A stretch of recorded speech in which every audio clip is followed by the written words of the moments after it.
कसं काय मंडळी, मी प्रथमेश शेळके पुन्हा एकदा स्वागत करतो तुमचं एका नवीन व्हिडिओमध्ये। आज आपण निघालोय संस्कृती आर्ट फेस्टिवल बघायला ठाण्याला। तर आता आपण आलोय ठाणे रेल्वे स्टेशनला। इथून आपण चाललोय उपवन लेकच्या दिशेने। तर हे आहे उपवन लेकचं गेट, जे हिंदू हृदय सम्राट बाळासाहेब ठाकरे यांच्या नावावरती ठेवलं गेलंय। महाराजांना मुजरा करून आपण आता आलोय पहिल्या स्टॉलवरती। इकडे तुम्हाला 200 रुपयाला एक बुक आणि 500 रुपयाला 3 बुक भेटून जातील, जे वाचकांची आवड असणाऱ्यांना। आणि हे माझ्या आवडती कॅरिकेचर आर्ट, लाईव्ह तुम्हाला इथं आर्ट तुमच्या स्केच काढून भेटेल, ज्याला आपण व्यंगचित्र बोलतो। 250 रुपयाला एक आर्ट तुम्हाला काढून भेटेल, खूप मस्त आहे। इथून पुढे आलो आपण आता। हे एक गेट आहे, इथं स्टेज केलेलं आहे आणि बाळकृष्ण असं लहानसं बाळ इथं बसवलंय। मातीची भांडी तुम्हाला बघायला भेटतील वेगवेगळ्या प्रकारची। काय कला आहे, अशी मस्त प्रकारची भांडी आणि लाकडाची छोटी छोटी खेळणी बनवलेली आहेत। खामकर मसाल्याचा स्टॉल सुद्धा तुम्हाला इकडे बघायला भेटेल। तसंच त्यापुढेच गेल्यानंतर तुम्हाला वेगवेगळ्या प्रकारचे लोणचे बघायला भेटतील, तुम्ही ट्राय करू शकताय, घेऊ शकताय। आणि महिला बचत गटाकडून उत्तम प्रकारचं जेवण तुम्हाला इथं बघायला भेटेल।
अप्रतिम आणि इमॅजिनेशन काय असावं, तर हे या स्टॉलमध्ये तुम्हाला बघायला भेटेल।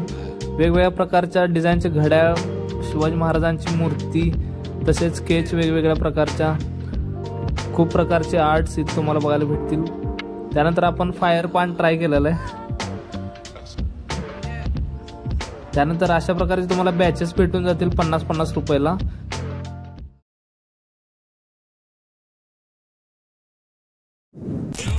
तर 2025 आर्ट फेस्टिवल उपवन यामध्ये काय काय आहे ते तुम्हाला दाखवण्याचा प्रयत्न केलाय मी।